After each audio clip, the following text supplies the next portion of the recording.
त्यो रेकर्ड गर्नु गाउँकै समस्या हो। अँ अब गाउँकै समस्या त गाउँकै मात्रै बुझ्ने हो नि त, टाढाको मात्रै होइन नि। त्यही त फुपू यहाँ आउनु भएको छ। अनि अब तपाईँ आएर अब उहाँ सरहरूसँग चाहिँ उहाँ सरले पनि अब केही कुरा अब बुझ्नुपर्ने होला, उहाँहरू पनि तल छिमेकी होला। अनि अब आएर चाहिँ अब अहिले त अब मेरो विशेषमा खेतमा छन् कति छैन। हजुर अब बिहानै चाहिँ बस्नु न, तपाईँ नि अब रहनु होला। तपाईँ अब वडाध्यक्षको नाताले अब यस्तो समस्या बुझ्ने होला। कटाडा सरले भन्दा तपाईँले बुझ्नु चाहिँ आवश्यक छ होइन। अँ अब तपाईँ नै बसेर बिहान छलफल गरौँ न। अब एक ठाउँ बसेर समस्या के हो, अब त्यसको चाहिँ अब समाधान के। उहाँले त मैले पहिल्यै भनेको ठिकै छ, गल्ती कमिट दुई पक्षबाट भयो। अँ यसपालको फल चाहिँ मलाई छोडिदेऊ, अब तिमीहरूको अब कागजपत्र लैजाऊ भनेको मैले। ए अबदेखि चाहिँ अस्ति तल मिलाएको शर्तअनुसार तपाईँले बगान छोड्ने भएको होइन सर?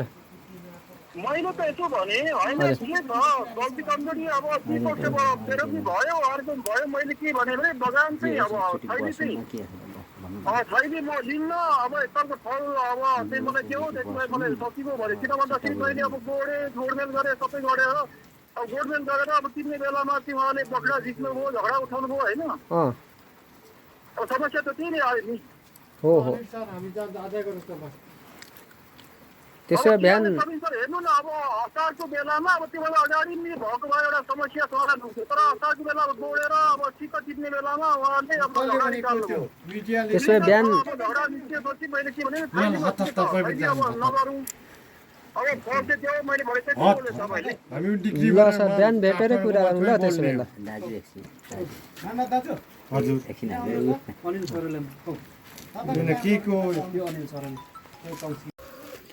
दर्शकबिन हामी गङ्गामाया लिम्बू र उहाँको श्रीमान गङ्गामाया लिम्बू र सञ्जबी ओख्रबु लिम्बूको जुन जग्गा चाहिँ हडपेको उहाँले आरोप लाउनु भएको छ धनबहादुर ओख्रबुलाई, र उहाँकोलाई हामीले छलफलको लागि यहाँ बोलाएको थियौँ, बैठक बोलाएको थियौँ। उहाँ आउनु भएन, तथापि हामी उहाँको घर जाने प्रयास गरिरहेका छौँ। हेरौँ अब उहाँलाई भेटेर हामी केही कुरा राख्ने, उहाँलाई सकेसम्म मेलमिलाप गरेर हामी चाहिँ गराउने पक्षमा छौँ र त्यसरी अगाडि बढिरहेका छौँ। हेरौँ हामी घर नजिक आएको छौँ।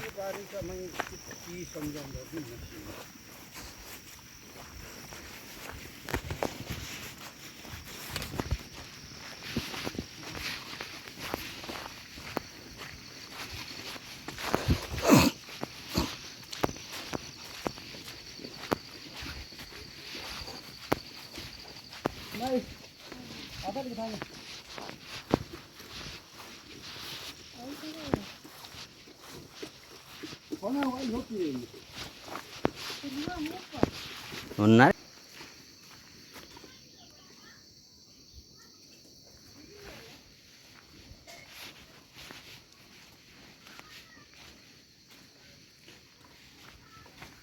दर्शक हामी धनबहादुर ओख्रबुको घरमा आएको छौँ। उहाँ अहिले हुनुहुन्न। हामीले उहाँलाई बैठकमा बोलाएको थियौँ।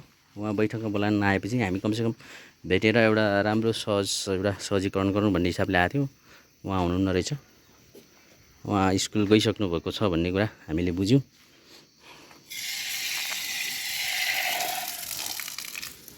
कति बेला जानुभएको आमा चाहिँ कति बेला जानुभयो?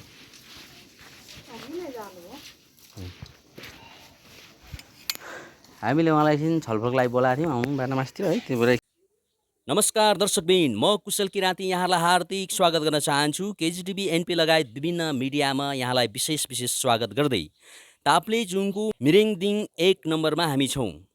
यहाँ वर्षौँदेखि भइरहेको गङ्गामाया लिम्बू लगायत उहाँको श्रीमान परिवारमाथि भइरहेको जग्गा खिचल हो। अर्थात् उहाँको जग्गा 72 सालदेखि निरन्तर जबरजस्ती रूपमा उपभोग गरिरहने यही टोलको अथवा यही बस्तीको एक शिक्षित वर्गले नै हडपिरहेको जबरजस्ती भोग चलन गरिरहेको विषयलाई उठान गर्न आइरहेका छौँ। पीडितले हामीलाई पटक पटक फोन गरिसकेपछि हामी यहाँ आएका छौँ र उहाँको गङ्गामा एकदम निजी श्रीमान हुनुहुन्छ, उहाँसँग म केही जानकारी लिन चाहन्छु। नमस्कार। नमस्कार। यहाँको परिचय? जिल्ला ताप्लेजुङ मिरिङदिङ गाउँपालिका वडा नम्बर 1, मेरो नाम सञ्जबी ओख्रबु लिम्बू।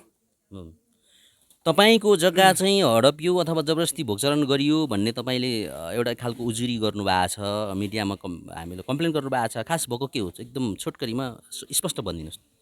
हजुर 72 सालमा मैले उहाँको पैसा अब 2 लाख थियो, त्यो 2 लाख पैसा चाहिँ 72 साल मङ्सिरमा मैले दिइसकेँ। 72 सालदेखि उहाँले चाहिँ त्यो जुन जग्गा धनबहादुर काकाले चाहिँ अब हरपेर अब खाइराख्नु भएको छ अहिलेसम्म।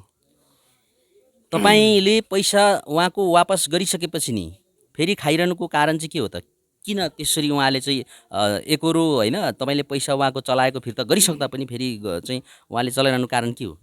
कारण चाहिँ अब उहाँले जुन बन्दकीको कागज थियो त्यो बन्दकीको कागज चाहिँ उहाँले चेताउनु भएन।